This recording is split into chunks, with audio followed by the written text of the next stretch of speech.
The story begins with a regular student walking down the street. He's just crossing the road when suddenly, a loud sound seizes his attention. It's the blaring horn of a bus, rushing at full speed, leaving the poor guy no time to react. Darkness engulfs him, and when he opens his eyes, a breathtaking world unfolds before him. Mythical creatures and floating islands brimming with magic stretch across the horizon. He cried endlessly, desperate to escape at all costs. However, beneath the statue of that world's goddess, a cleric revealed a way for him to return home. Determined, he adapted to this new realm, stepping onto the battlefield to fight against the forces of the Demon Lord. Along the way, he forged friendships that helped him develop trust in others and camaraderie, things he never truly grasped in his previous life. He kept growing, becoming stronger, capable of facing any adversary in his path. But tragedy is an inescapable part of life, and so, he also lost people he deeply cherished, individuals who, even in their final moments, never lost faith in him. Despite the anguish weighing on his heart, he managed to push through and keep moving forward. Before reaching the end of his journey, he decided to write a letter to his parents. There was likely no way to send it, yet he still asked them to pray for him. The moment arrives, and his companions ask if he's ready. He rises to his feet and pushes open the gate, leading to their final and greatest challenge. Before stepping inside, he glances at his party, the people who have walked this entire path with him. The massive door finally creaks open with an eerie sound, and in the center of the chamber stands the one and only Demon Lord, prepared to face the hero of that world, Minsu Kim, our protagonist. The next day finally dawns. Bells echo throughout the city as the people cheer in joy, chanting the name of the warrior who vanquished the Demon Lord. At the heart of a grand banquet, Minsu and his party celebrate their triumph. Yet, it seems his mind is elsewhere. The cleric gently asks if Minsu is truly leaving the next day. He confirms, feeling relieved that he can finally return home after all this time. Admitting that he once thought this day would never come, he lets out a soft laugh. The cleric chuckles, reminiscing about how much of a crybaby he was upon arriving. She pulls him into a hug, commending him for his incredible achievements. Overwhelmed, his emotions burst forth, and he begins to sob, confessing how much he misses his parents and friends. One of his companions bursts into laughter, admitting he always suspected there was something between Minsu and the cleric. Their faces flush red as the rest of the party continues laughing. Another member asks if he has ever considered staying in this world. The cleric swiftly interrupts, reminding everyone that Minsu's goal has always been to return home, and they shouldn't pressure him. The rest feel guilty, but confess that it pains them to see him leave. Finally, the cleric asks everyone to pray for Minsu, certain that after everything he has done for this world, good fortune and blessings await him in his own. 3 weeks have passed since Minsu returned to Earth. He gazes up at the sky, his eyes devoid of the happiness he once felt at coming home. The cleric was utterly mistaken. He saved the world, but he couldn't save himself. Upon returning, he was met with a stranger, a new resident he had never seen before. Minsu soon discovered the grim truth. 8 months after he vanished, his mother was struck by a car while distributing his missing person posters. 2 weeks later, his father, consumed by despair over failing to protect his family, took his own life. Even then, his father insisted that his missing poster be included in the news coverage of his death. Both of his parents were gone.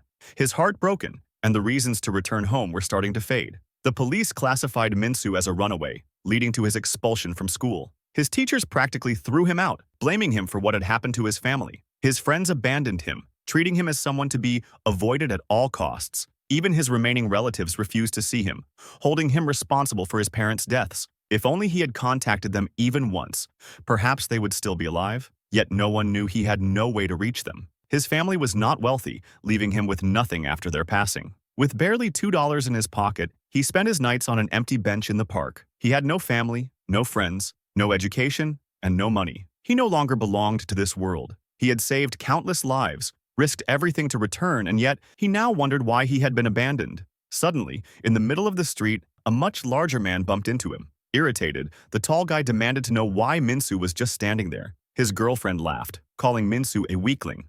The guy smirked, deciding to spare Minsu's life, just because his girlfriend found him amusing. Minsu didn't react. Instead, he stared at them, his expression unreadable, and asked, "Why aren't you sad?" Tears welled up in his eyes as he repeated his question. "Are you not sad because you didn't save the world?" The man scowled, not understanding what Minsu was rambling about, his irritation growing. But Minsu continued, his voice filled with conviction. Now he knew what he wanted to do. He wanted to make everyone as miserable as he was. The tall guy had heard enough. He grabbed Minsu's head, ready to teach him a lesson. But before he could act, Minsu calmly extended his hand. summoning his sword. The girl burst into laughter again, mocking him for thinking he was some kind of fantasy hero. Yet, in the next instant, a colossal sword plummeted from the sky, reducing the tall guy to nothing but fragments. The girl's laughter turned into a blood-curdling scream as she realized what had just happened. Minsu reveled in the sound of her terror, his voice laced with twisted delight. "It's not fair if I'm the only one suffering."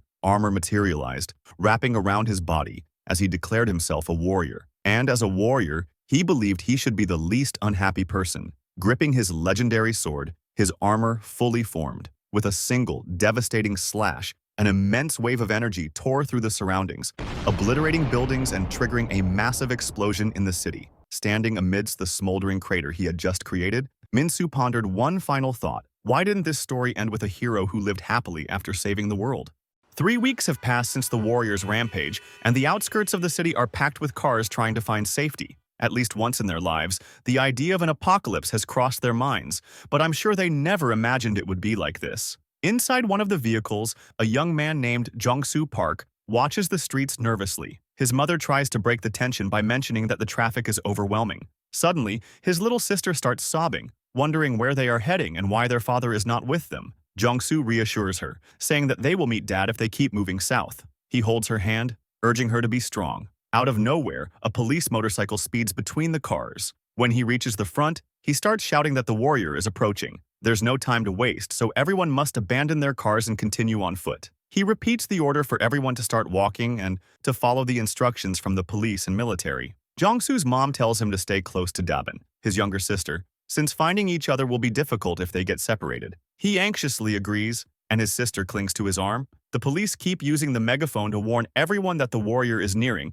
but before he can finish, a tank crashes down on him, ending his life instantly. People begin panicking upon witnessing the officer being crushed and start fleeing as if there were no tomorrow. After all, they are in a world being annihilated by a warrior. Unable to keep up with her brother's pace, Dabin begs him to slow down. Jong-soo lifts her up in an attempt to get them to safety. Minsu appears unexpectedly, observing the crowd from a bridge. The thought of them running, believing there is still a chance to be saved, disgusts him. Even worse is the idea that they can survive after witnessing so many perish around them. Minsu descends toward them, proclaiming that everyone should die. Jong-soo continues sprinting with his sister in his arms, but someone collides with him, causing his sister's bunny plush to slip under a car. Dabin desperately pleads with her brother to retrieve the stuffed animal. Jong-soo tries to make her forget about it, but she reminds him that it was a present from their father, given to her when she turned 6. Jong-soo gently places her on top of a car and asks which vehicle he should check. She points to a solitary car amid the waves of people. Jong-soo tells her to keep an eye on their mother and grandmother so they can reunite later. He rushes toward the car, shoving people aside until he finally reaches it. He crouches to grab the plush, and at that moment, Minsu raises his sacred sword and, with a single slash, cuts through everything on the street. Jong-soo finally stands up, relieved to have recovered the bunny. However, upon surveying his surroundings, he realizes that everything has been obliterated. Alarmed, he dashes back, searching for his sister and the rest of his family. Suddenly, he steps on something. Looking down, he finds his little sister's hand. Frantic, he clears the wreckage, hoping that she is still alive, but the sight paralyzes him. What he uncovers doesn't even resemble his sister anymore. Minsu slowly approaches from behind, drawing Jong-soo's attention. Minsu praises his eyes. They are the eyes of someone who has lost everything, just like his, devoid of hope and dreams. Jong-soo screams at him, demanding to know if he is responsible for his sister's death. Stoically, Minsu confirms. Jong-soo grips a stick and lunges forward in an attempt to avenge his family. But in an instant, Minsu seizes him by the throat. Jong-soo struggles to breathe, yet even in that dire moment, he declares that he will kill him. Minsu doesn't even flinch upon hearing those words and, with his blade, impales Jong-soo. That day, he lost everything at the hands of the warrior and was powerless to stop it. In his final moments, he manages to whisper apologies to his little sister, his parents, and his grandmother before everything fades to black. However, he hears a mysterious voice urging him to wake up. His vision gradually returns, focusing on a small magician who calls him Warrior. Upon seeing him stir, she joyfully exclaims that the warrior is awake. Without warning, Jong-soo has been reincarnated in another world as the very thing he despised most, a warrior. 1 year has already passed since the warrior's rampage. The government no longer exists, and above everything stands Minsu, who is practically untouchable at this point. As time went on, more warriors awakened to seize control of South Korea alongside Minsu. They followed him, dividing the entire country into 10 sectors, one for each warrior. As a result, the whole world fell into a state of chaos. We moved to Jeju Province, the domain of the Golem Warrior. A ruined city looms beneath a colossal stone eye. Inside one of the buildings, a large group of people is gathered, resembling a refugee camp. Everyone is asleep except for two girls. One of them whispers that she wants to die, while the other pleads with her to stop, fearing it will bring bad luck. The first girl insists that it doesn't matter. After all, what's the point of living like this? The other girl starts crying, begging her to stop and reminding her that they came all this way just to survive. Suddenly, the door bursts open. A massive stone hand with a speaker attached to it announces that it's time to work. It demands, in a booming voice, that everyone wake up and start moving unless they want to die. People scramble out of the room, revealing numerous identical hands, all repeating the same command. The crowd gathers in front of a building that resembles a school. A moment later, a man appears before them as the stone hands shift, forming a path leading to what looks like an altar. That man is Seonggu-jeon, the Golem Warrior. With a snap of his fingers, the dirt begins to rise from the ground, coalescing into a massive sphere that takes the form of two towering speakers. A floating microphone drifts towards Seonggu, and he begins by greeting everyone to a brand new day. According to his schedule, today the women will gather food while the men work on the construction of the Philosopher's Tower. Seeing no reaction, he asks why everyone looks so downcast, as if they don't want to work. The girl from earlier softly mutters that no one wants to do this. Seonggu takes the microphone again and reminds them that they should be grateful for not being in the territories of the vampire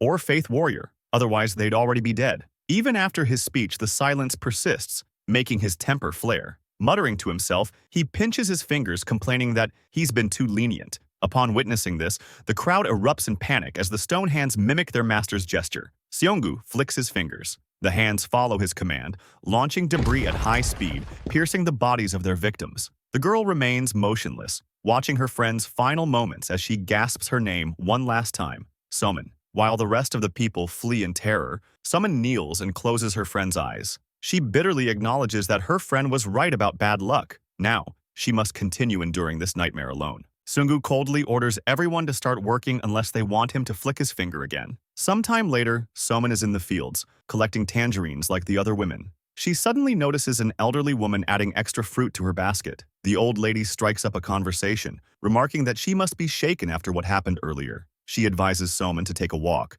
assuring her that the tangerines in her basket will be enough to meet the quota. Somin hesitates, asking if she will be all right. The woman smiles, saying it's fine. After all, she's been picking tangerines her whole life.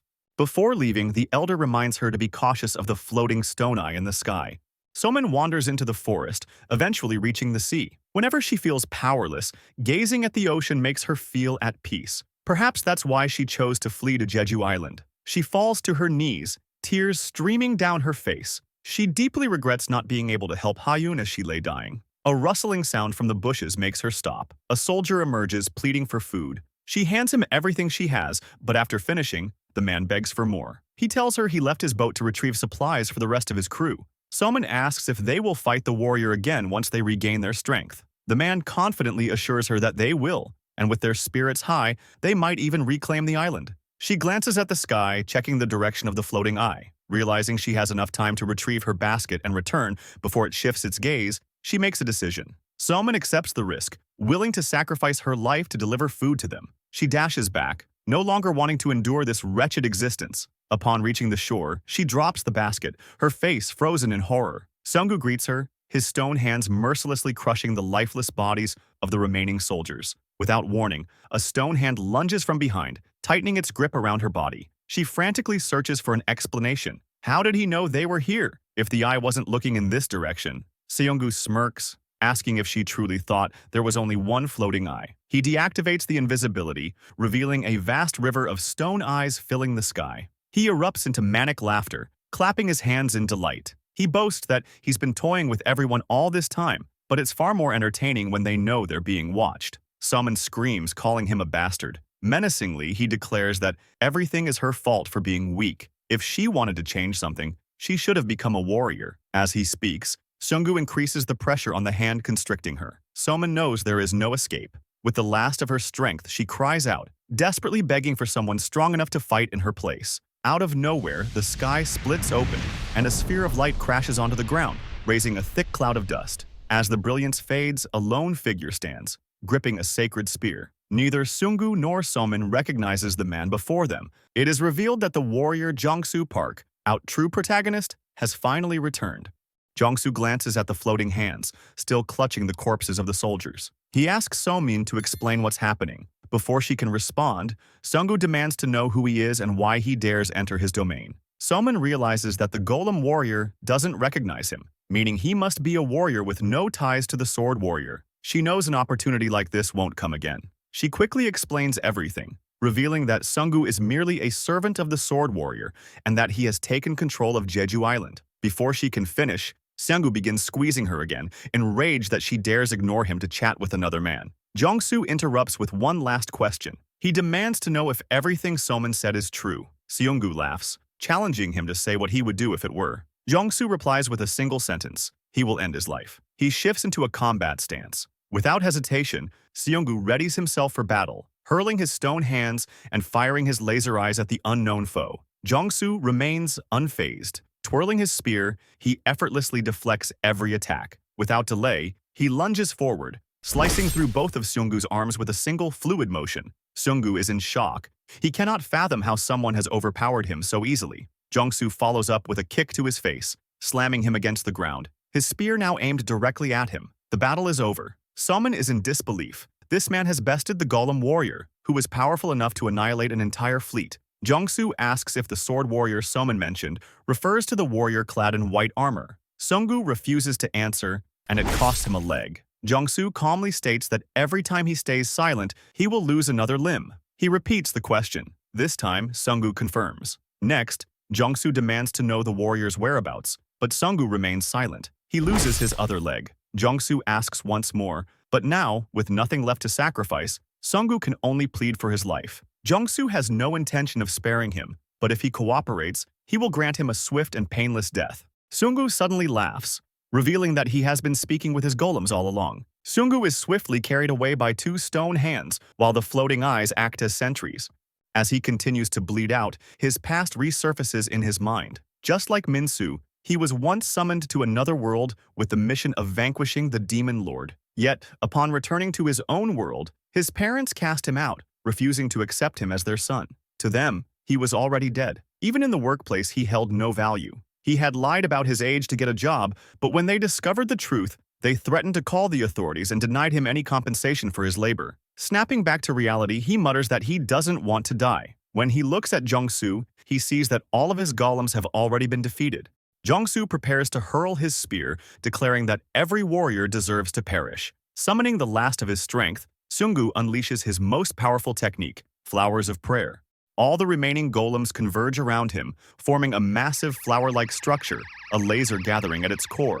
Jongsu doesn't waver. He channels lightning into his spear, glowing runes igniting along his arm. He launches his weapon, calling forth God's Wrath. Flowers of Prayer and God's Wrath collide in a cataclysmic explosion, but Jongsu's attack is far too overwhelming. The spear tears through the flower-like structure and strikes true, piercing Seunggu's heart.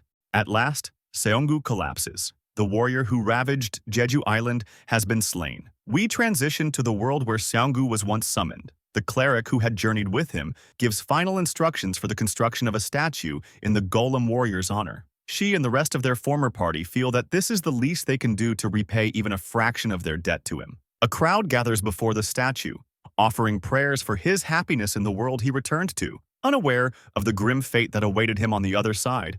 After the golem warrior was defeated, his golems began to crumble all over the island. For the first time since the warrior's rampage, tranquility returned to Jeju Island. Finally liberated, the people started celebrating, unaware of Jongsu observing them from a distance. He noticed a family crying as they finally reunited, stirring painful memories of what he had lost. He softly muttered that he missed the feeling of having a safe place to return to.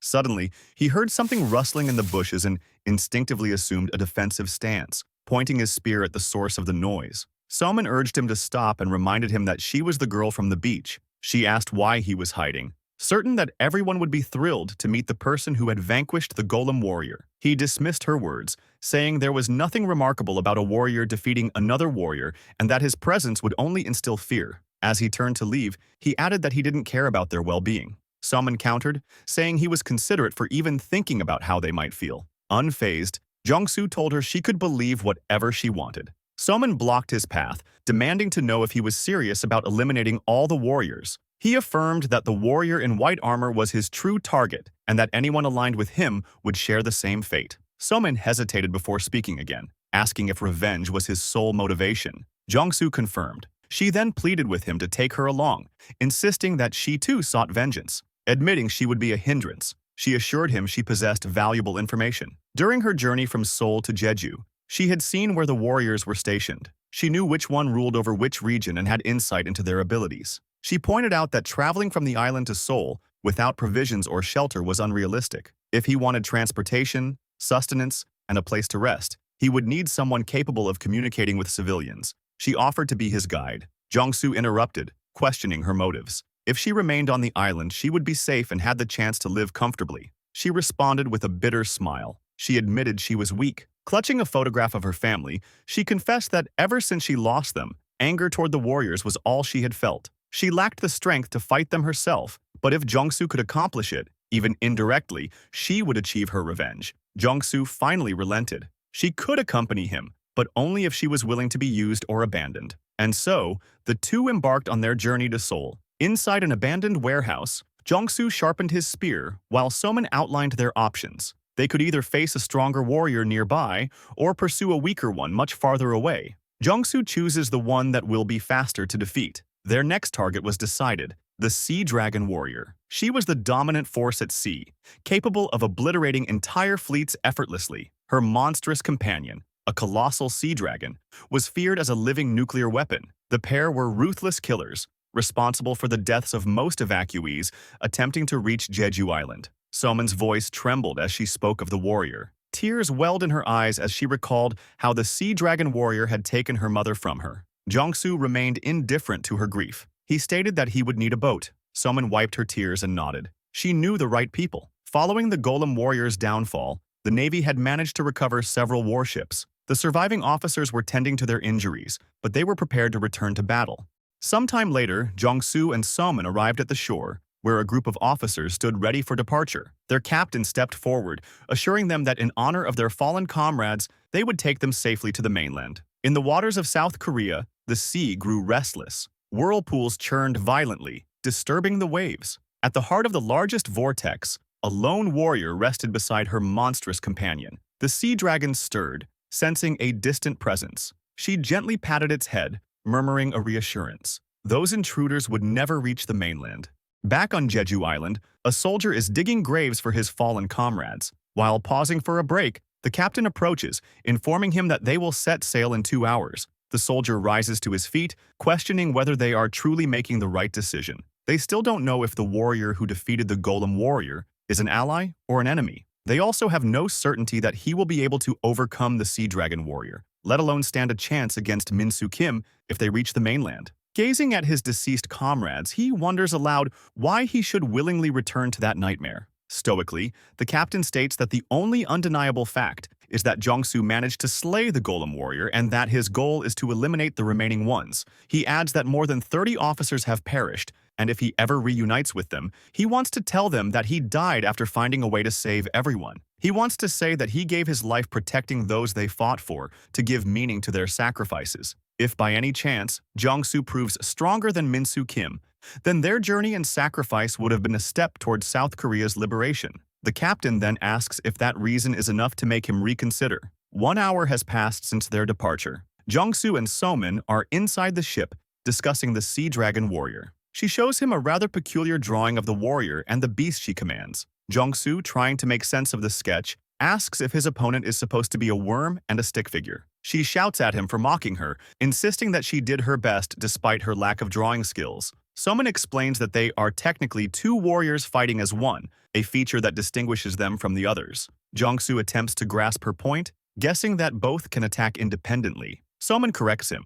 According to what she witnessed, the warrior always remains on the creature's head, and the monster doesn't move until receiving an order. The female warrior acts as the brain, while the sea dragon serves as the muscle. Jongsu then asks how they typically engage their enemies. She explains that the dragon breathes fire from its mouth or attacks at close range, while the woman deflects any incoming assaults. Jongsu concludes that they function like a spear and a shield. blending offense and defense to form an exceptionally formidable adversary. Suddenly, the ship's alarms blare. Both rush outside as the captain shouts for everyone to assume battle positions. Jong-soo asks one of the officers what's happening, and he responds that the radar has detected an unknown number of fast-moving objects heading their way. Jong-soo moves to the bow of the ship, gripping his spear, prepared for combat. The officers also take their positions, firing from the turrets. They notice dead fish floating to the surface, while others frantically leap onto the deck. Jong-soo recognizes that something has terrified them, something that is about to reveal itself.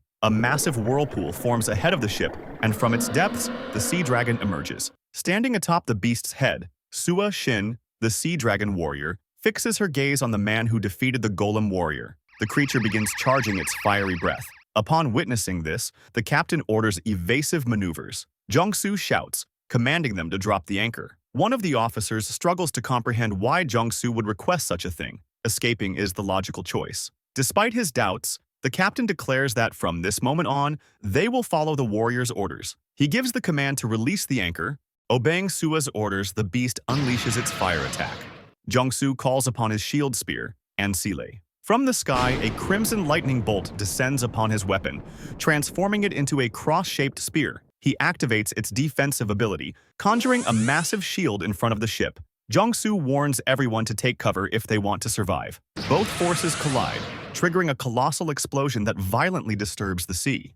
The shield remains firm against the relentless assault. One of the soldiers feels helpless, believing the hero cannot fight if he continues exhausting his energy defending the ship. The captain is frozen, witnessing the fierce clash between warriors. He quickly regains his composure, commanding his crew to prepare for battle and aim for their enemies' heads. The turrets unleash a barrage, launching a massive number of missiles toward the sea dragon's head. Without hesitation, Sua raises her trident, summoning the Shield of Atlas. A blue magic circle materializes in front of the sea dragon, intercepting all the missiles before they reach their target. One of the officers panics, shouting that their attack has been blocked. However, the captain remains calm. From the start, they knew their firepower was no match for the beast. Their assault was merely a distraction. He orders them to keep firing until they deplete their ammunition. More missiles launch from the ship, targeting the warrior. Jong-soo, still holding back the dragon's breath, realizes that the ship's attacks aren't entirely futile. He notices that each time Sua activates her shield,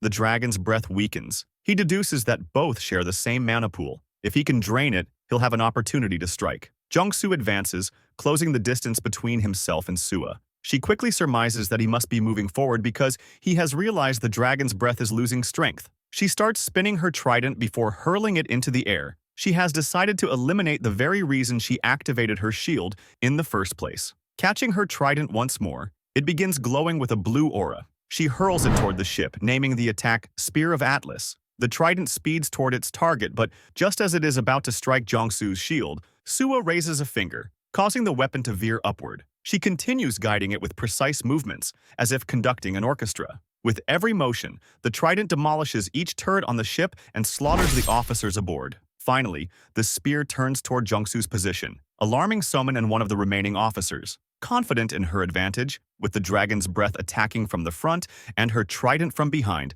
Sua proclaims that the nameless warrior's end has arrived. A splatter of blood signals that someone has been struck by the trident. However, it was one of the officers. With the last of his strength, he grips the trident, preventing it from piercing Jong-soo. The weapon's mana finally dissipates, coming to a complete halt, causing Sua to feel concern for the first time in the battle. The officer looks at Jong-soo and urges him to seize the opportunity to strike before collapsing to the floor. Jong-soo expresses his gratitude for the sacrifice, then takes hold of Sua's trident, infusing it with his own mana.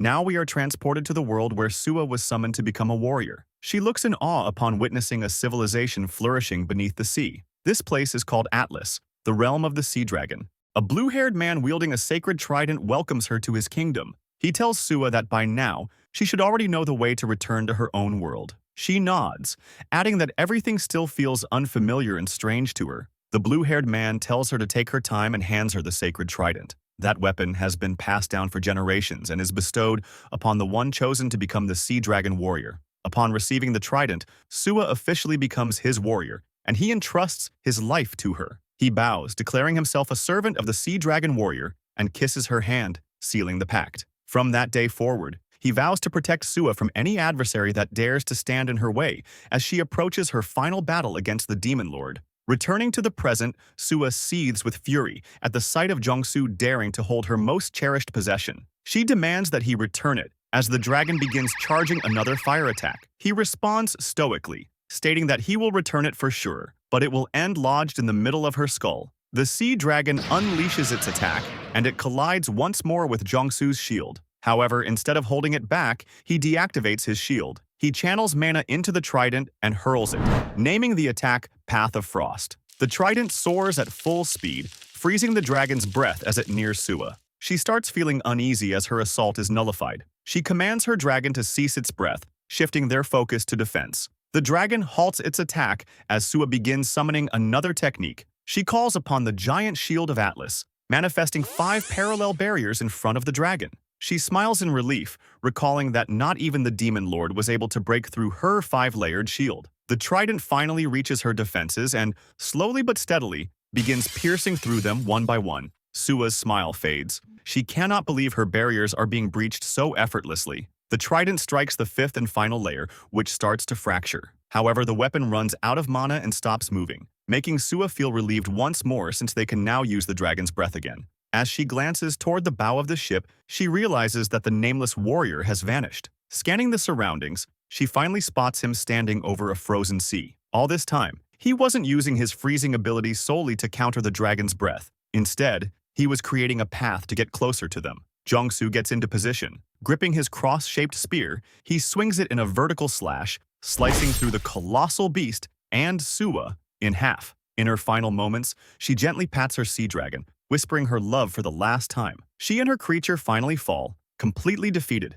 Some time ago, in another world, Sua and the sea dragon had at last triumphed over the Demon Lord. In an unexpected twist, it is revealed that the sea dragon was actually the blue-haired man who had welcomed Sua. He holds her in his arms, relieved that they have averted the foretold apocalypse. He thanks the warrior for saving his world, causing her to blush. They end up kissing, though she weeps, knowing that once she returns home, they will be forced to part ways. He assures her that he will accompany her. After all, he has fulfilled his role as the Lord of Atlas, restoring peace to his realm. When they return to his castle, his subjects warn him that the warrior's world might be vastly different from theirs. He remains resolute. If Sua was able to adapt to their world, so can he. He has already chosen an heir to the throne and fulfilled his duty by vanquishing the Demon Lord. From that day forward, he will live as Sua's partner. However, everything began to fall apart the moment they set foot in Sua's world. The human world was not kind to the sea dragon's human form. Remaining in his human guise became increasingly difficult, yet he tried to conceal it from Sua to prevent her from worrying and to continue their happy life together. One day, she returned from work to a shocking sight. He was transforming into his beast form against his will. Terrified, he pleaded with her to stay away. She refused, embracing him tightly and promising that they would move to a deserted island. That way, they wouldn't have to care about the rest of the world, and they could live happily in a home by the sea. With tears in her eyes, she begged him to never ask her to leave his side. They finally set sail. Sua urged him to hold on just a little longer. They were so close to their destination. Covered in a cloth to conceal his body, he apologized, admitting that he could no longer keep it under control. He fully transformed into his beast form, destroying the boat and taking the lives of those on board. The incident spread across the nation, and the government declared them both terrorists, just as they had done with Minsu Kim. From that moment on, they were branded as villains and became prime targets of the authorities. However, human forces were insufficient to stop them. She didn't care about being labeled a villain. The sea dragon had fought in his world to protect her, and now it was her turn to fight in her world to protect him. Now, Sua's lifeless body rests in a frozen sea, and with its final breath, the sea dragon utters that he loves her. In soul, the sword warrior remains, still mourning what he has lost. Another warrior approaches. It is Seong-Jun Lee, the resurrection warrior. He informs Minsu that the golem warrior and the sea dragon warrior have been slain by an unknown individual who recently emerged in this world. He drops photographs of those involved, including Jongsu. Seong-Jun adds that this may bring a glimmer of hope to the people and that the cycle of suffering they were perpetuating could finally end. He advises Minsu to take action if he wishes to safeguard his vision of the world. Minsu finally rises, bringing a satisfied smile to the face of the resurrection warrior. Now we find ourselves in an unfamiliar hall filled with spears. A voice announces that the first spear, Verbash, has returned, but the fifth spear, and seal has vanished. A female mage stands in the chamber alongside a knight. They remark that if the spears are being summoned, it must mean the warrior has begun his vengeance, likely referring to Jong-soo. The mage instructs the knight to summon the blacksmiths so they can restore the spears as quickly as possible to repay what Jong-soo has done for them. As the knight departs, the mage gazes at the remaining spears with sorrow in her eyes. Upon arriving in that world, Jong-soo had no interest in being its savior. Unlike the previous warriors, he pushed his body to its absolute limits. After obliterating the training dummy with his spear, Jong-soo's body was completely drained. Noticing this, the mage approached him, placing a hand on his shoulder and advising him to rest. He forcefully shrugged off her touch, declaring that it's not enough until he decides so. Compared to Minsu Kim, he was still too weak. The only thought consuming his mind was the need to become stronger. He couldn't shake off the tormenting belief that Dabin, his little sister, perished because he was powerless. During his missions, the spear warrior executed his tasks in silence, without hesitation or uncertainty. His party members were unsettled by his reckless nature, warning him not to venture too deep into the dungeon alone. Yet Jong-soo plunged into the fray, battling hordes of goblins, slashing them apart with ease. Suddenly, a colossal orc emerged from behind, landing a devastating strike on Jong-soo's nape. He collapsed onto the ground, the monsters preparing to finish him off. His face was drenched in blood, and he started hallucinating, seeing Minsu Kim in place of every enemy. His rage surged, fueling him with the strength to rise once more. He mercilessly cut down the goblins and leaped at the orc, stabbing its neck repeatedly until blood splattered in every direction.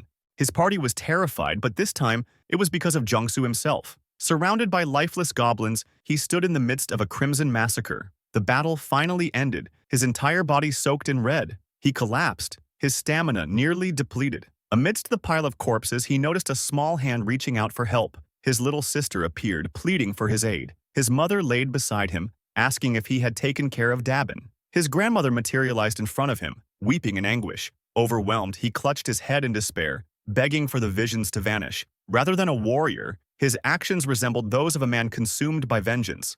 Late at night, the mage awoke and found Jong-soo sharpening his spear. Grabbing some medicine, she nervously explained that it was ointment for his wounds. Jong-soo's back was covered in untreated scars. She began applying the salve, wondering why he insisted on fighting in such a condition. She remarked that his family would be heartbroken to see those scars once he returned home. Jong-soo replied coldly that he had no family. They were all gone. Shocked, she asked why he was so desperate to reach the Demon Lord if not to return home as soon as possible. He answered without hesitation. There was someone he needed to kill. She tried to console him, assuring him that no one was stronger than he was and that he didn't need to keep pushing himself anymore. Jong-soo interrupted her, stating that his target was incredibly powerful. He wanted to reach a level where he completely overpowered him. When that moment arrived, he would sever all of his limbs. Then he would hang him in a sunlit spot, cutting pieces of his flesh every day and feeding them to him to ensure his survival. The mage recoiled in horror as he grinned maniacally. Jong-soo continued muttering, vowing to make his enemy atone for all the lives he had taken and give him a slow, agonizing demise.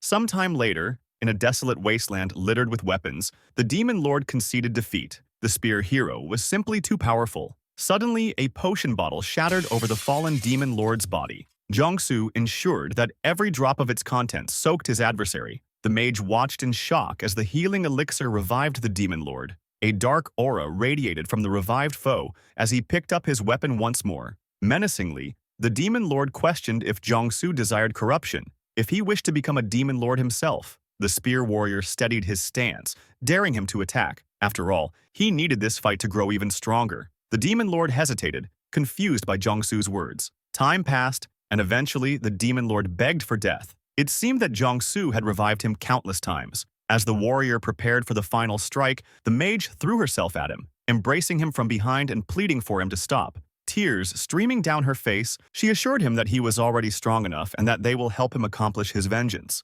The scene shifted to a workshop where blacksmiths labored under the mage's supervision, forging spears. She gazed at the sky, whispering a silent plea for the warrior not to become a monster once his revenge was fulfilled. Back in the present, Jong-soo stood wielding his shield spear and Sua's trident. A hallucination of Minsu Kim appeared beside him, questioning if he truly believed anyone would applaud his efforts. He wasn't a savior, nor the protagonist of some grand legend. He was nothing. Jong-soo was unfazed. Without a second thought, he plunged his weapon into the illusion, watching as it faded away. The only thing he desired was to be the one who killed the sword warrior. Jong-soo approaches the ship through the frozen ocean, tossing his spear and trident on board before leaping onto the deck. Soman is astonished, believing that he might actually be capable of eliminating the remaining warriors. Jong-soo asks her if there are any survivors. Soman shakes her head, indicating that she has already checked the deck, turrets, and even the engine room but found no one alive. She starts wondering what to do since they can't operate the vessel without the soldiers. She asks if Jong-soo has an ability that could take them to land. He seems capable of anything after creating a shield and freezing the sea. Jong-soo interrupts her, stating that he is a warrior, not a magician. He counters, asking if she knows how to operate the ship. After all, she is the guide. Ashamed, Soman admits that she hadn't considered that when she offered to assist him. He walks past her, saying that he only brought her because he thought she could be useful. She turns toward him, demanding to at least know what his plan is. He states that he needs to rest. She might not realize it because she didn't do anything, but he needs to recover after fighting. As he walks away, Soman gets irritated and calls him a show-off, but she knows his words are true. She wants to contribute but has no way to do so. Inside one of the ship's rooms, Soman is using a lantern to search through the drawers. She's focused on finding the ship's manual so she can prove her worth to Jong-soo. Suddenly, she hears footsteps in one of the hallways. She slowly approaches, remembering that the warrior should still be asleep. Reaching the entrance, she peeks outside, startled by the scene. She sees the spear warrior carrying the corpses of the fallen soldiers and placing them on the deck. One by one, Jong-soo covers the bodies. He mentions that his father was also a Navy officer, likely killed by the warriors just like them. He recognizes the soldier who sacrificed himself to stop the trident from striking his back. Jong-soo apologizes for not being able to return them home to their families. With pain in his eyes, he says sorry for failing to protect them. He hopes that in their next lives, they can exist in a world where no sacrifices are necessary. Soman watches from afar, moved by his compassion. The sun finally rises, and they both stand on the deck, noticing something approaching. A chopper appears, full of soldiers and a man in a suit. Sliding the helicopter door open, the man announces that the rebel warrior and the woman accompanying him have been found. He is Jungkook Choi, the leader of the restored government's counter-warrior team. The mission to secure the rebel warrior begins, positioning the chopper above the ship. Jong-soo asks Soman if she radioed anyone, but she denies it. She speculates that they could be allies of the warriors. Some civilians joined them in pursuit of power. Jong-soo gets on guard, ready in case they are foes. Jungkook uses a megaphone to introduce himself and informs them that they will lower a rope ladder. Jong-soo asks Soman if she has heard about the restored government. She says she hasn't seen them in action, but according to the soldiers in Jeju Island, they are a group formed by surviving members of the government and military. She adds that they wage guerrilla warfare against the warriors. Jong-soo says it makes sense that they would want to contact him if they intend to continue their resistance tactics, and he agrees to meet them. Soman and Jong-soo climb the ladder into the chopper. Once inside, Jungkook invites them to sit. Jong-soo remains stoic, but Soman appears nervous as the soldiers proceed to close the doors. Jungkook gives the order, and the pilot starts moving the helicopter toward the mainland. Soman analyzes the situation. Based on Jungkook's attire and the soldiers' gear, they truly seem to be from the restored government, but she is still unsure if they can be trusted. Jong-soo asks where they are heading. Jungkook cuts him off, saying they will be the ones asking questions. One of the soldiers pulls out a pair of handcuffs, alarming Soman, who pleads with them to wait. She yells that Jong-soo has already defeated 2 warriors and is on their side. She stands, trying to make them understand that they are not the enemy. The soldiers immediately raise their weapons, threatening her to stay still if she doesn't want a bullet in her head. Jungkook states that the restored government has no intel on him, so they can't trust him. They are not giving him a ride. Instead, he is being taken as a prisoner. Stoically, Jong-soo asks how many seconds Jungkook thinks it would take him to kill all the soldiers and take control of the helicopter. The spear warrior reminds him that their guns are useless against someone like him. Soman is petrified since, unlike him, those weapons pose a real threat. Jungkook removes his bulletproof vest, revealing a bomb underneath, making Soman almost scream in terror. Jungkook asks the warrior if he believes he can survive if a bomb detonates in a confined space like that. He adds that even if he manages to endure the explosion, what about a fall from 2,000 feet into the ocean's surface? He presses further. Even if he survives the fall, can he swim all the way to shore with those injuries? Clenching his spear, a dark aura begins to emerge from Jong-soo, but Soman tries to pacify him. She tells him that they are fully prepared for any situation. Jungkook advises him to shut up and comply since there's no point in acting tough. Upon hearing that, Jong-soo relaxes his grip, and Jungkook orders his soldiers to restrain them. The chopper arrives at a desolate, ruined city. They finally land on a helipad, and Jungkook exits the aircraft, followed by Jungsu and Somin, who are tightly bound and blindfolded. A squad of soldiers awaits them at the headquarters of Korea's restored government. A soldier approaches, commending Jungkook for successfully capturing the warrior who has been eliminating the others. Jungkook instructs him to take the spear warrior to the interrogation room for now. He walks away, contemplating whether capturing Jungsu was a wise decision for them or an advantage for the sword warrior. From afar, a drone records the unfolding scene above the restored government's facility. That footage is being displayed on a wall filled with screens showcasing different parts of the city. A warrior clad in black mechanical armor revels in finally locating his targets. Somin and Jungsu are tied and blindfolded while being escorted by soldiers. Jungsu jangles his handcuffs, testing their strength, and deduces that it would only take him 1 second to break them. He focuses on the sound of the soldiers' footsteps, concluding that they are being escorted by 4 or 5 men. With his current power, it would only take him 3 seconds to overpower them. Jungsu starts getting irritated by the situation and wonders if he should just escape. Suddenly, he stops, alarming the soldiers who order him to keep moving while aiming their guns at him. Jungsu remains calm, saying that he only agreed to go with them because he wanted to reach land, not because he was afraid of them. The soldiers grow even more tense, ready to shoot at the slightest provocation. They yell at Jungsu, telling him that he'll be heard once they reach the interrogation room. Jungsu starts tugging at the handcuffs, but before they break, Somin stops him, telling him the soldiers are just frightened. They don't have anything against them. They're simply part of the restored government, and he should remember they share a common enemy. While she speaks, the soldiers remain shaky, their fingers on the triggers. Somin continues, telling Jungsu that they should try to convince them to offer their help, and that, for now, he should avoid intimidating them. Upon hearing this, Jungsu relaxes, surprising the soldiers with his shift in attitude. The atmosphere calms, prompting the soldiers to lower their weapons and resume walking. They take Somin to a separate room, lit only by a lamp on a table. The soldiers help her sit and remove her blindfold. In front of her appears Jungkook, who immediately says he knows she's not a warrior. He sits, asking Somin to describe who the rebel warrior really is and what motivated her to travel with him. Upon hearing Jungsu being called a rebel warrior, Somin thinks it's a cool nickname, but believes he shouldn't be called a warrior, as he is unlike all the others who appeared in the world. Jungkook asks her to elaborate. What exactly makes him different? Somin begins saying that Jungsu harbors a deep resentment toward the sword warrior, to the point he wants to kill every other warrior aligned with him. It almost seems like Jungsu will end everything once he completes his revenge against Minsu Kim.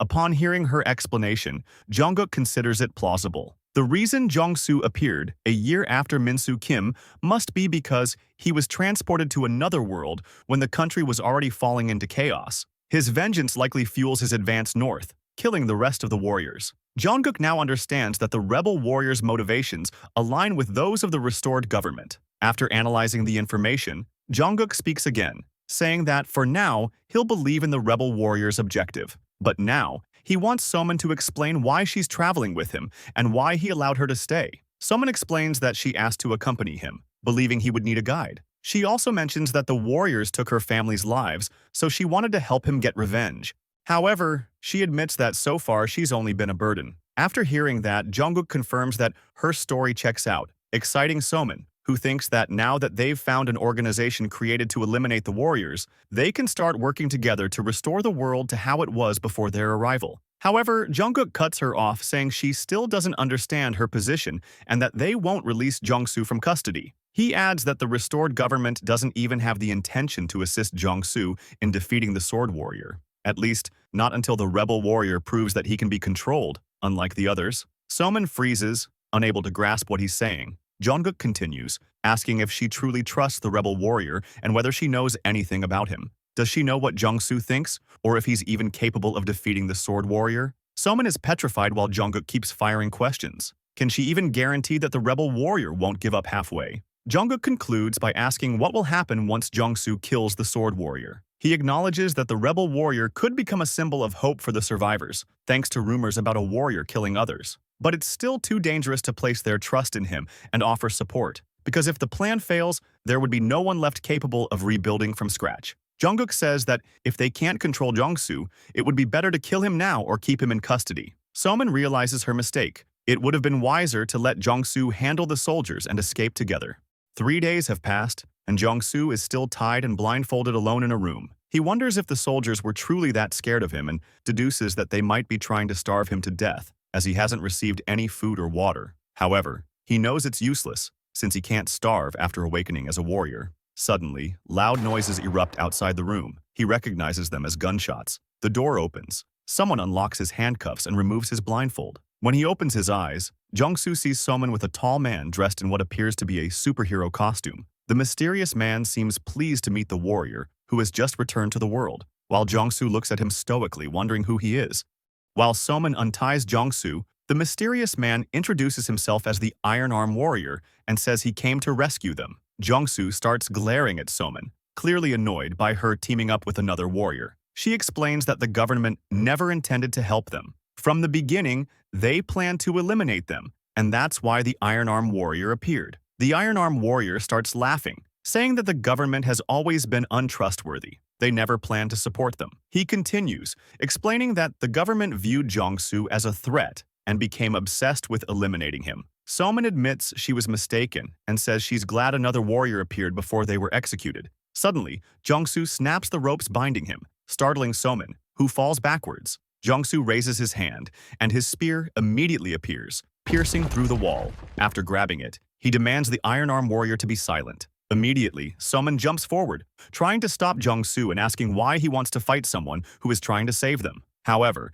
Jong-soo cuts her off and grabs her face, lifting Soman off the ground and asks if her desire for vengeance against the warriors was that weak. Jong-soo had never doubted her since they shared the same goal, and now feels like his trust was betrayed. The Iron Arm Warrior speaks again, claiming that warriors aren't as evil as people say. They simply appeared in the wrong circumstances. But Jong-soo demands him to shut up. He doesn't care if it makes him a villain. Jong-soo believes that warriors crossed the line, abandoned their humanity, and deserve to die for it. He finally lets go of Soman, and she falls to the ground. Jong-soo looks down at her with disgust, telling her to leave if she doesn't want to get caught in the crossfire. Soman starts trembling as she tries to stand and shouts, asking if this will go on until someone ends up dead. Jong-soo stops, puzzled by her words, as footsteps echo outside the room. Jungkook enters, followed by two soldiers, and announces that Jong-soo has passed the test. We're taken back to 3 days ago, at the same moment Somin was being interrogated. Jungkook asks her if she truly believed they would join forces just because she offered the strength of the rebel warrior. He admits it was a clever idea for a kid, but that's not how adults operate. Still, he considers it worth the risk. After all, the rebel warrior has already eliminated 2 others. The only obstacle is the upper ranks of the government, who prefer staying comfortable in their cages over fighting for freedom. Jungkook glances at a window, revealing that the government leaders were watching the entire interrogation. He turns to Somin and asks if she can help him stage a scenario to test the rebel warrior. We return to the present, and Jong-soo is still confused, unsure of what test he supposedly passed. Somin confesses that everything was staged, a way to determine if he was truly a warrior killer, someone the restored government could rely on. Jungkook tells Jong-soo to lower his spear. The supposed warrior was just an actor with a similar appearance to the real Iron Arm warrior. Jong-soo eases his stance and asks what would have happened if he hadn't treated the fake warrior with hostility. With a grim smile, Jungkook says they all would have died. He reveals that the underside of the desk was rigged with explosives. He adds that if the bombs didn't kill him, the soldiers of the restored government were ready to attack. And if that still wasn't enough to stop him, they would have bought time to evacuate civilians by detonating charges placed throughout the floor to bury him under rubble. He believes sacrificing a few soldiers to protect the future of the people is worth it. Internally, Jong-soo realizes that they truly are enemies of the warriors, willing to sacrifice themselves if necessary, and because of that, he feels they might be trustworthy. He tells Jungkook that the test was irritating, but at least now he knows for sure that they share a common enemy. Jungkook agrees. Now that Jong-soo has proven himself, the restored government will cooperate with him to the best of its ability. Now Jungkook, Jong-soo, and Somin are inside an elevator, descending to floor B12, where the mega shelter of the restored government is located. Somin is amazed by the view as a small city appears around them. She never thought an underground city actually existed and asks if the rumors about a transformer hidden in the basement of the National Assembly building were true. Jungkook tells her they deployed the robot when Minsu Kim appeared, but it was defeated shortly after, shocking Somin. Then he reveals it was just a joke, surprised by her gullibility. Jungkook explains that the city is kept secret due to the warriors' intelligence capabilities. They managed to renovate a massive bunker built during the Cold War. Currently, 50,000 people are living in the shelter, which is the size of a small city. He confesses that rumors are spreading about a warrior who appeared to punish the evil ones. When the people in the shelter see Jongsu descending in the elevator, they begin to cheer and greet him. Jungkook advises Jongsu not to disappoint the people. If he still has any humanity left, he should fight to protect rather than destroy. They finally exit the elevator and Somin is still in awe, taking notes on everything she sees. Suddenly, Jongsu notices someone approaching him. A little girl holding flowers walks toward him. When she reaches him, she gives him the flowers and quickly runs back to her parents while Jongsu watches them from a distance, reminded of his little sister. While holding the flowers, he wonders if there's still something left for him to protect.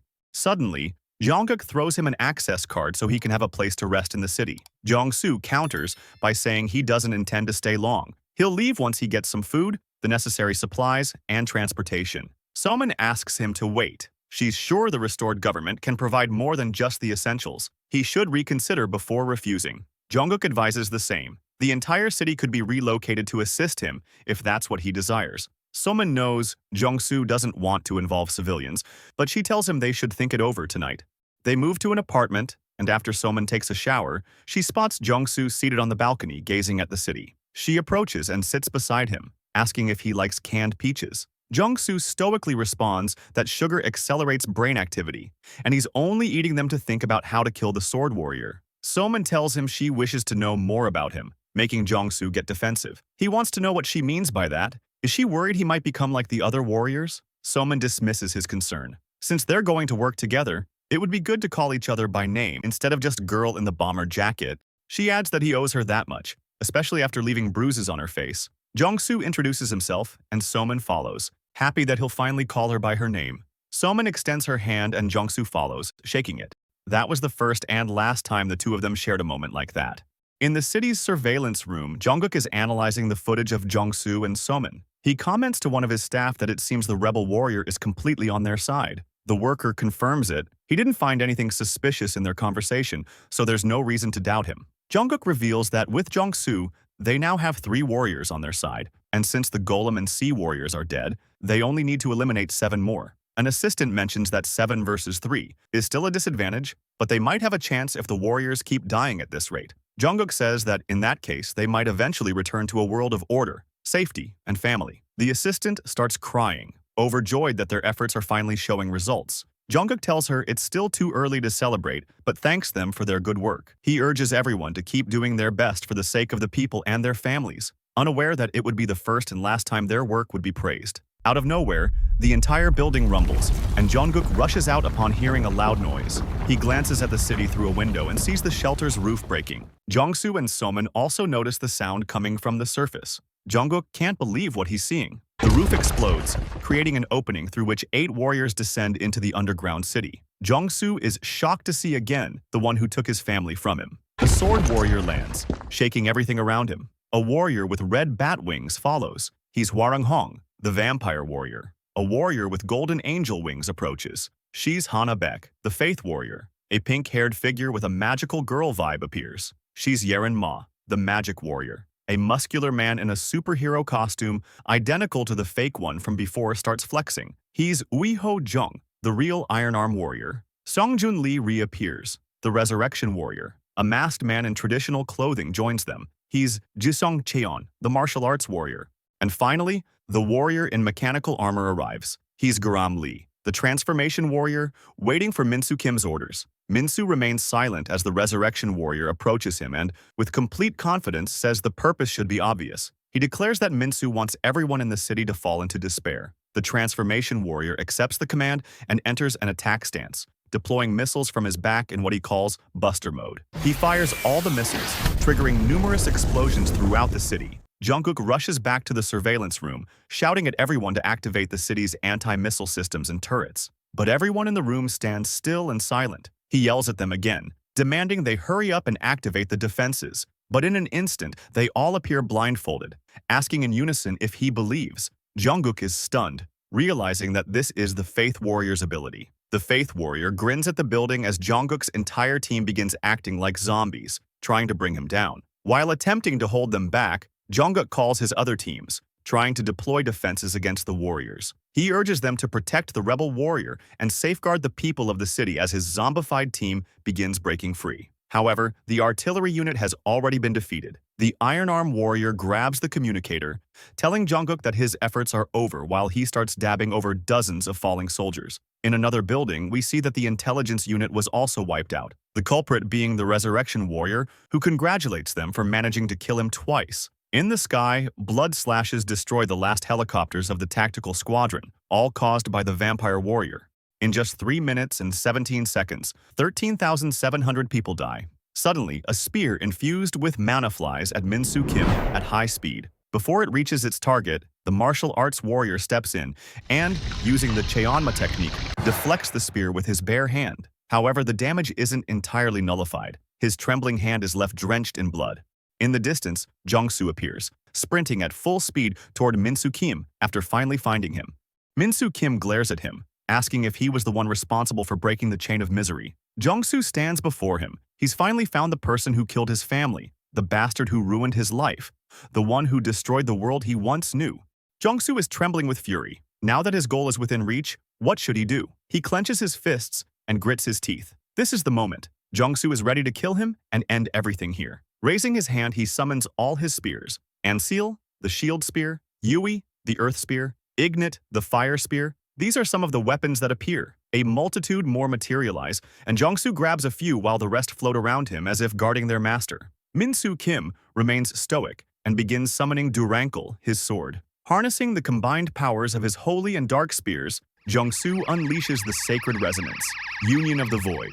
He fires a devastating beam at the sword warrior, who is flanked by the faith and martial arts warriors. The attack is deflected by the sword warrior, carving a deep scar into the ground where the beam struck. However, the faith warrior was not behind him. After taking the full brunt of the blast, only her boots remain. Minsu Kim holds his sword, completely unfazed after blocking the attack. Meanwhile, the transformation and magic warriors observe the scene from a distance. They both remark that Jongsu is actually a worthy adversary. Suddenly, golden fragments begin to coalesce, reconstructing the body of the faith warrior, who praises Jongsu for the thrilling battle they're about to witness. The martial arts and faith warriors decide to retreat, acknowledging that this fight isn't theirs. Minsu Kim takes a battle stance, pointing his sword at Jongsu, who mirrors him, gripping his poisoned spear. Jongsu immediately hurls the spear at Minsu, who effortlessly dodges it. But that was part of the strategy. The spear begins releasing poisonous smoke. Minsu starts bleeding from his face, but with a swing of his blade, he disperses the smoke.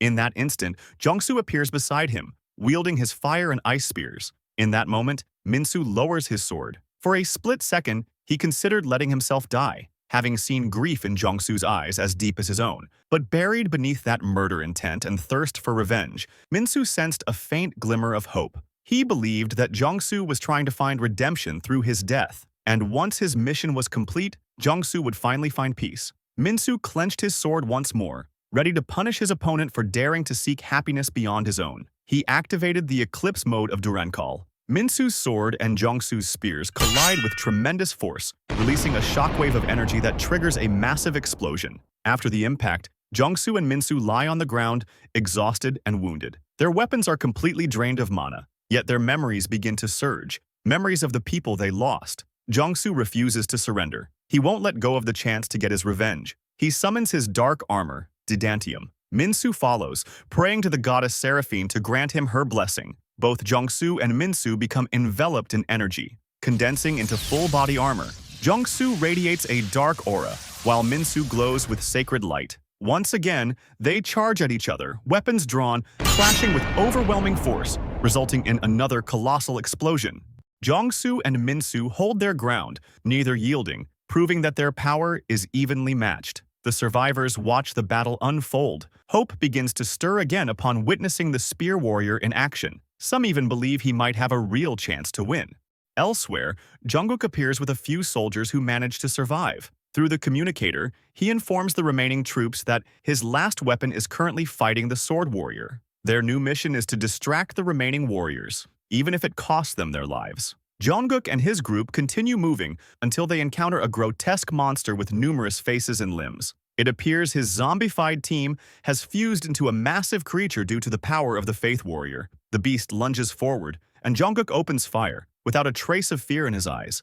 We return to the area devastated by the Iron Arm Warrior. No one has survived. He claims his actions are a form of enforcing justice. Suddenly, another explosion erupts where Jongsu and Minsu are clashing, catching the Iron Arm warrior's attention. Curious, he considers joining the fray, but before he can move, a missile hits him square in the back. A lone soldier with a bazooka shouts at him, ordering the warrior to freeze. The Iron Arm warrior turns, his eyes burning with rage. The soldier opens fire with his gun, but the bullets bounce off, deflected the moment they touch the warrior. The vampire warrior also sees the explosion, surprised that the sword warrior is actually enjoying a fight. He rushes toward the scene, but a rock grazes his face, leaving a cut. More rocks come flying, hurled by a defiant group of survivors who dare him to suck their blood too. The vampire warrior fills with fury, mildly stunned by the group's boldness. We shift to the building where the resurrection warrior slaughtered the intelligence team, except for one survivor, who now creeps toward him from behind. As he gets close, the survivor leaps and begins choking the warrior. Elsewhere in the shelter, a group of survivors hurls Molotov cocktails at the transformation warrior, though he doesn't react, as if unaware of their presence. Back with Jungkook, he continues firing at the merged monster, but his efforts seem futile as the creature lifts him off the ground. Meanwhile, Jongsu keeps thrusting his spear,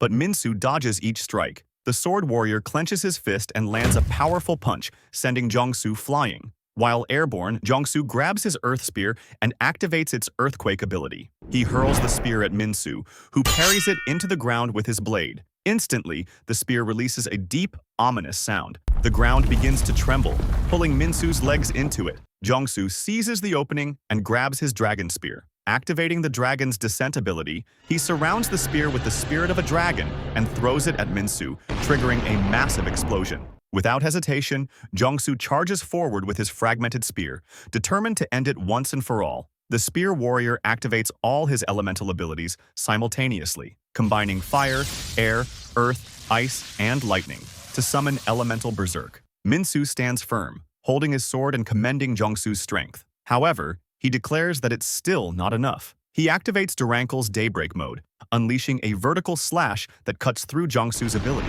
In an instant, the ground splits in two, and Jongsu's momentum comes to a sudden halt. The attack has pierced through his arm. The spear warrior collapses defeated as the sword warrior stares down at him, saying that his sadness is not deep enough.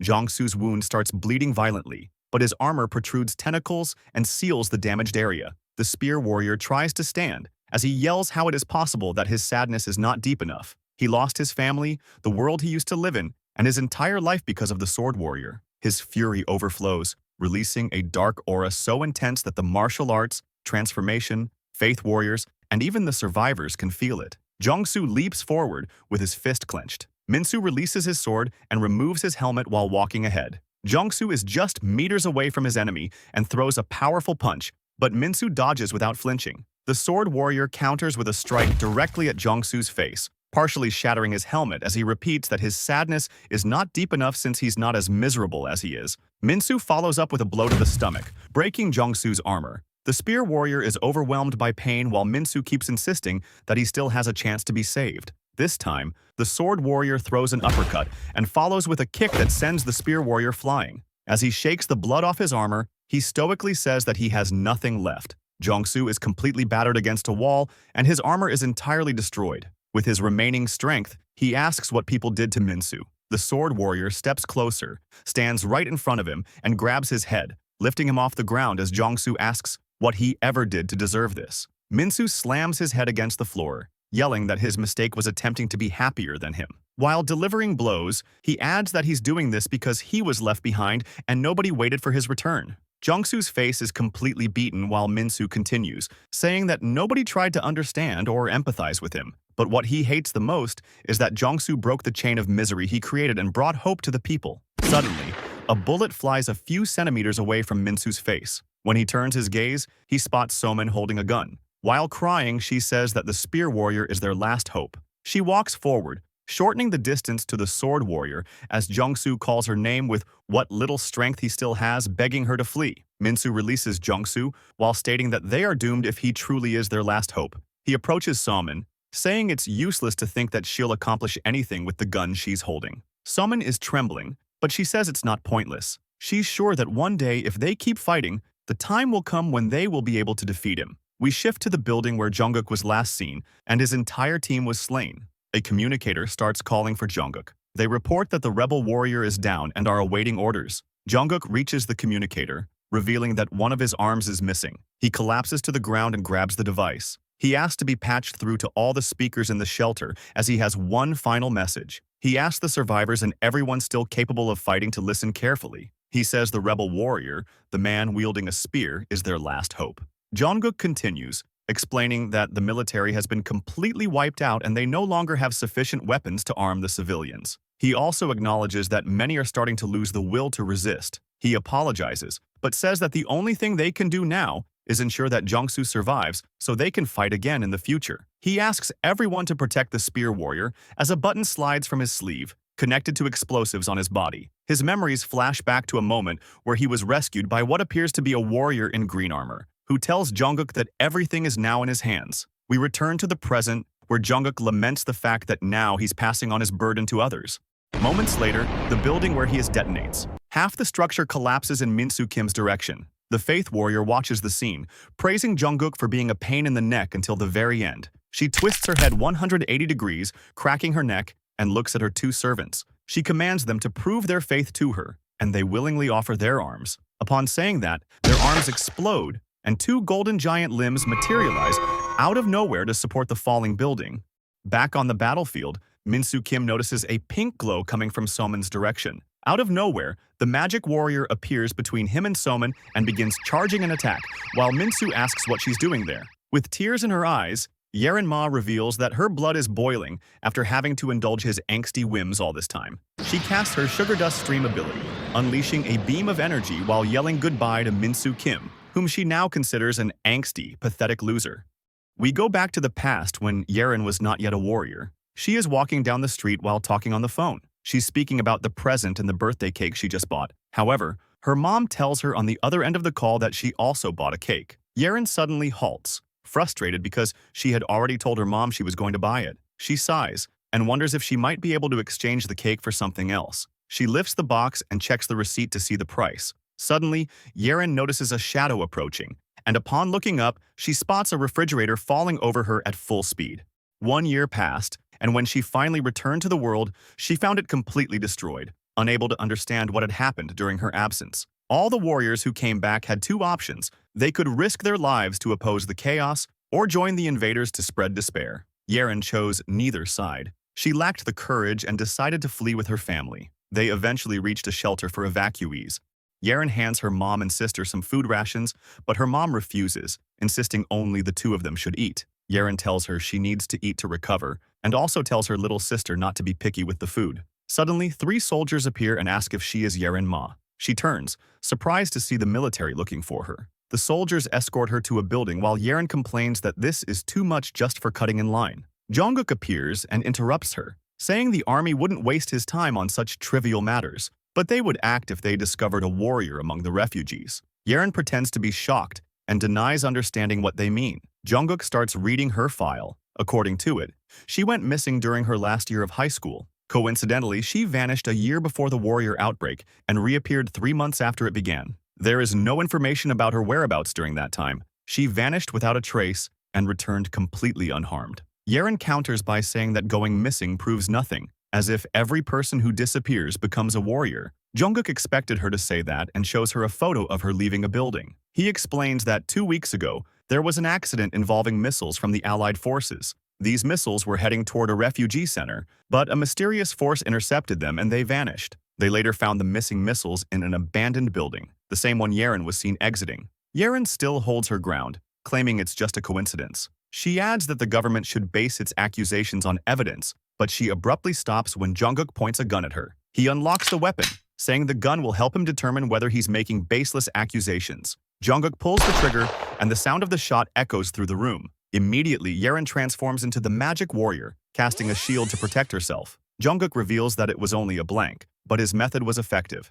Yeren assumes that now she'll be interrogated about why she isn't fighting. She explains that there are differences in strength among warriors. Apparently, warriors can only become slightly stronger than the demon lord they were meant to defeat in their respective worlds. The strength of the demon lord determines the warrior's power. With a somber expression, she admits that the demon lord Minsu Kim defeated was far stronger than her own, and even stronger than any of the demon lords faced by the warriors who fell to his sword. She knows she has no chance of winning that fight. Jungkook asks if she doesn't care that her world is being destroyed. Of course, Yerin cares, but her mother has fallen ill and her little sister cries every night. She begins trembling, admitting she doesn't want to die. She's the only one who can protect her family. With a broken expression, she confesses that not all warriors are brave. Jungkook reveals there's a way to save the world without sacrificing her life. She just needs to join Minsu Kim's ranks, which catches her off guard. Jungkook explains that since the warriors have no information about her disappearance, they won't doubt her if she claims she just returned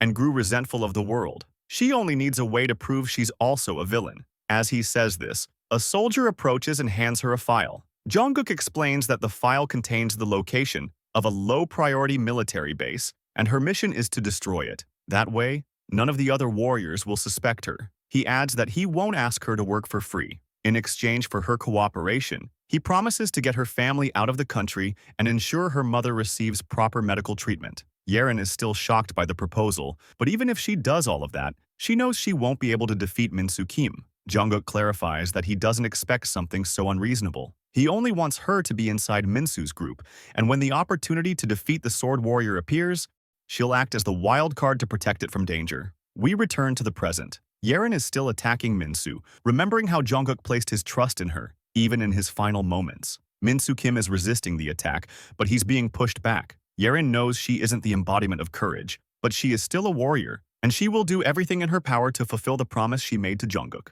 We dive into Jongsu's memories when he trained in another world to defeat Minsu Kim.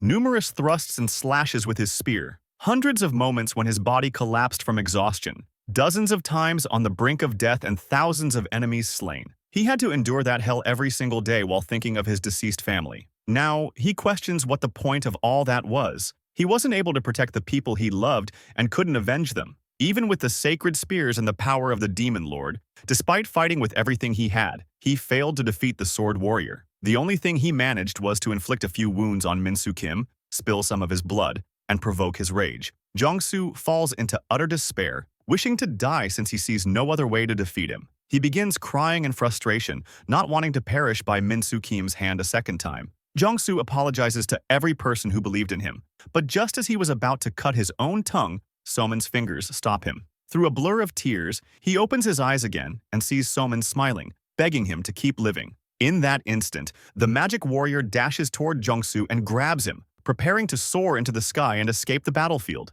As they take off, Jongsu opens his eyes one more time just to see Soman for the last time. Yerin yells at Jongsu, urging him to hang on and keep applying pressure to his wound. While fleeing, the transformation warrior spots them. Raising his hand, the transformation warrior activates speakers across the shelter, declaring that the magic warrior has become a traitor and is escaping with the spear warrior. They must be stopped at all costs. The warrior deploys missiles from his back and locks onto his targets. He fires them all at a speed that matches the magic warrior's flight. She manages to dodge every single one, but suddenly, a missile appears from nowhere, triggering a massive explosion. Thankfully, Yerin's magic pet conjures a shield just in time to protect them. Meanwhile, the martial arts and Iron Arm warriors begin pursuit. The martial arts warrior starts leaping across rooftops to gain altitude. He's about to catch up to the magic warrior when suddenly, a soldier holding a grenade jumps out from one of the buildings. The soldier lands right in front of the martial arts warrior. He gives one last look to the spear warrior and shouts that he must survive. Moments later, the grenade detonates, slamming the martial arts warrior into a nearby building. He manages to cling to the window frames to stop his fall, but multiple hands emerge from inside the building. They belong to soldiers wielding grenades who cling to him, ready to sacrifice their lives to bring him down. At that moment, the entire building explodes. The Iron Arm warrior continues the pursuit but can't help glancing at the scene, questioning why the survivors keep resisting. Out of nowhere, a truck appears, aiming to crush him. He braces for impact and effortlessly cleaves the entire vehicle in half. But it's not over yet as another truck loaded with explosives races toward him. The Iron Arm warrior channels energy into his arms and punches the vehicle to stop it. This causes the truck to overturn, spilling the explosives forward. The driver remains unfazed. It was his plan all along. Before pressing the button to detonate the bombs, he shouts that the spear warrior must live. Seconds later, a massive explosion engulfs the entire street. Yerin keeps carrying Jongsu, searching for a way to escape. The vampire warrior appears flying behind her, asking how long she thinks she can keep running, while pulling out a knife. He slashes his own hand and starts shaping his blood, crafting a bow and an arrow. He shoots several arrows, and Yeren manages to dodge all of them. She spots the hole they entered through, but she knows they can't use it since Minsu Kim and the Faith Warrior are guarding it. She also notices a crack, but due to the debris, it would be too dangerous to pass through. Yeren keeps thinking of where to go to flee, but she doesn't notice a blood arrow heading her way. She gets struck on her back, but since it wasn't a direct hit, she manages to adjust her position and avoid further damage. Suddenly, she sees something in the distance. A soldier is on a rooftop with a light stick, making signs and indicating where she should go. Yeren charges all her energy into her magic propellants and moves toward her destination at full speed. The vampire warrior continues the pursuit, trying to match Yeren's speed.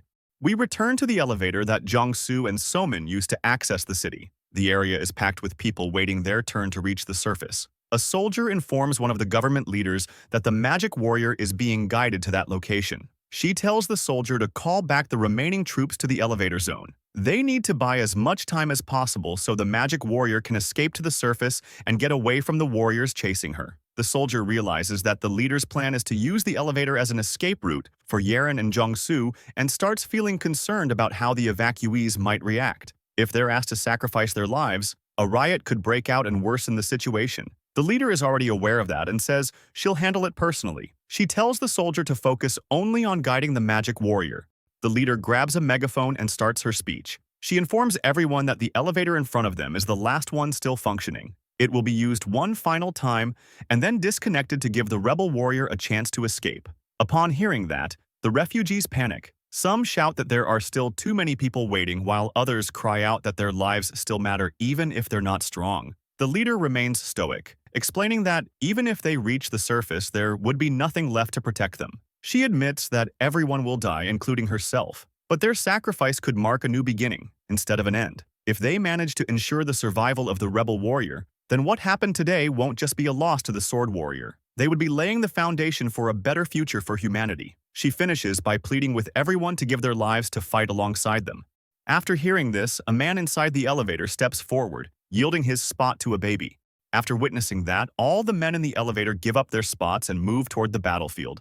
All of them are positioned behind concrete barriers, readying their weapons. The magic warrior finally arrives at the elevator area. She gazes at the hundreds of people standing there and starts crying, apologizing for having to sacrifice them. At last, she manages to get on the elevator shaft and ascends to the surface at full speed. The 3,000 people remaining in the shelter fought against the warriors with all their strength, managing to buy 5 minutes of time.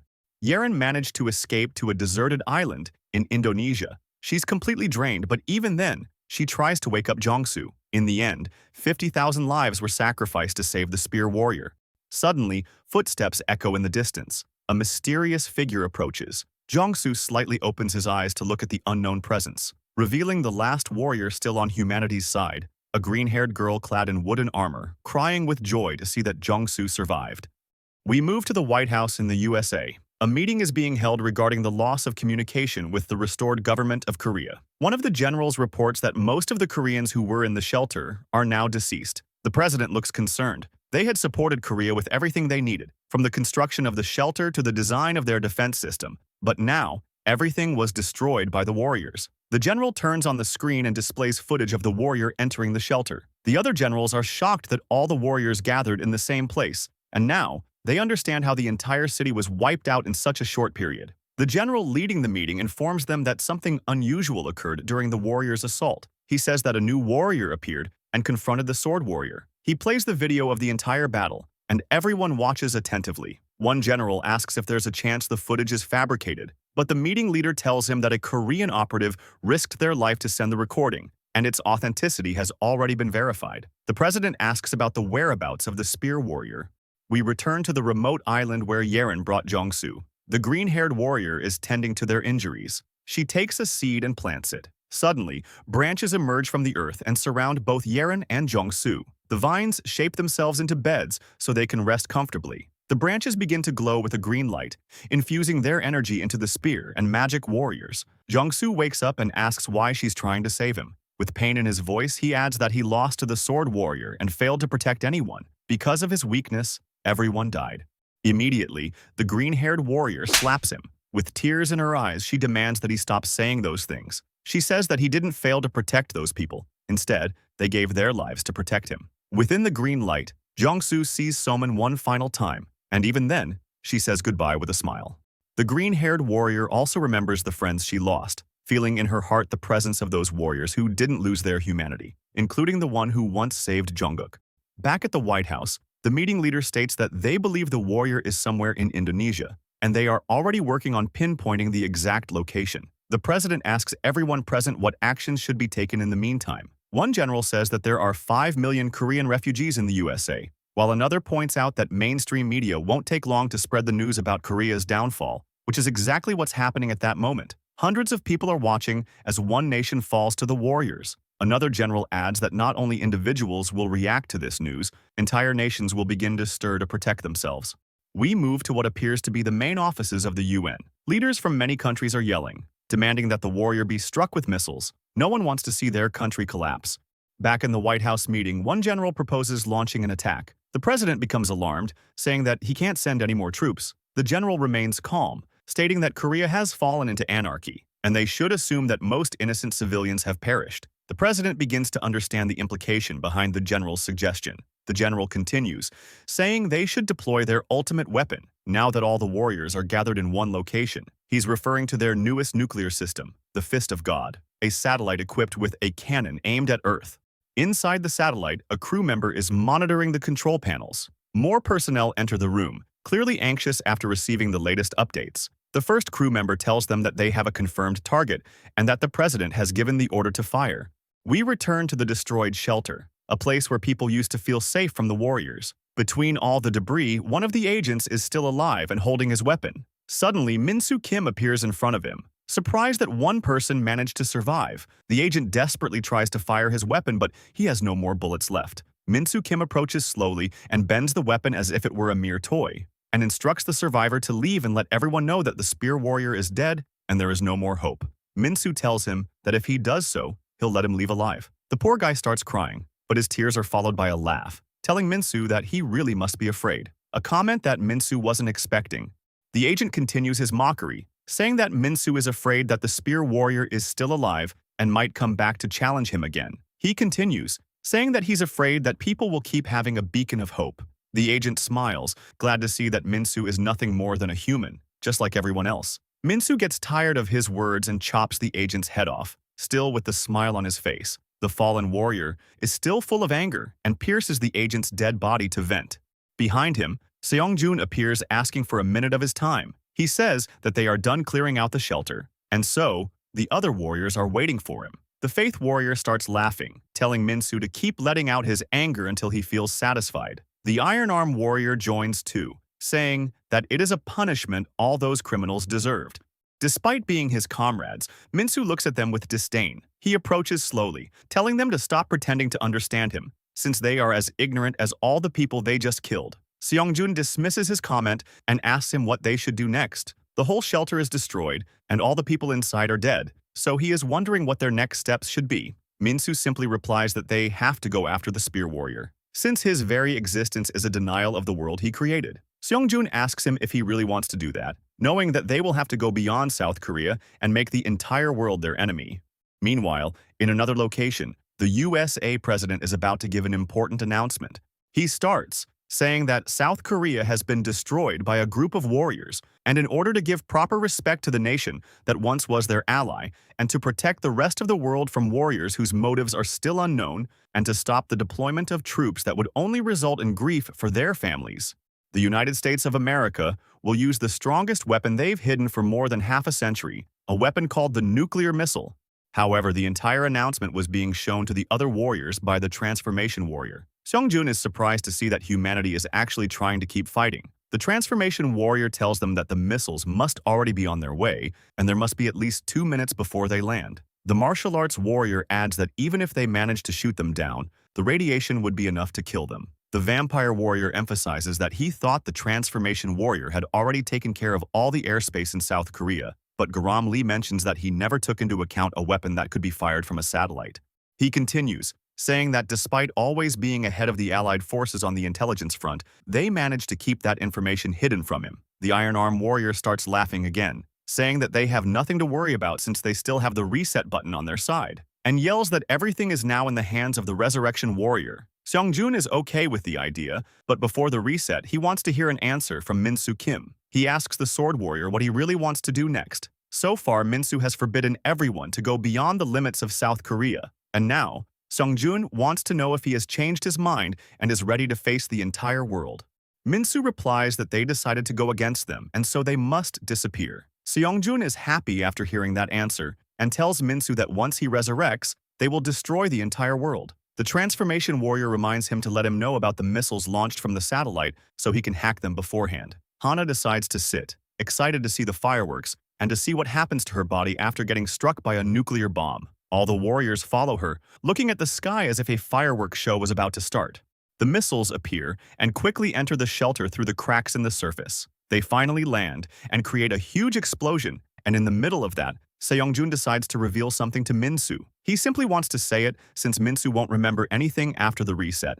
The fire engulfs them, but Seongjun reveals that he was the one who killed Minsu's parents. The sword warrior boils in fury upon hearing that revelation. But it is too late. The explosions from the missiles had engulfed the entire place, and with it, the lives of all the warriors that were lying there. But everything is far from over. The Resurrection Warrior's ability activates, and we return to a point in time mere moments after the confrontation of the Sword and Spear Warriors, right before the camera footage of the fight was sent to the United States. Seongjun is changing the information of the mail, calmly typing in a room full of the bodies of the agents he killed.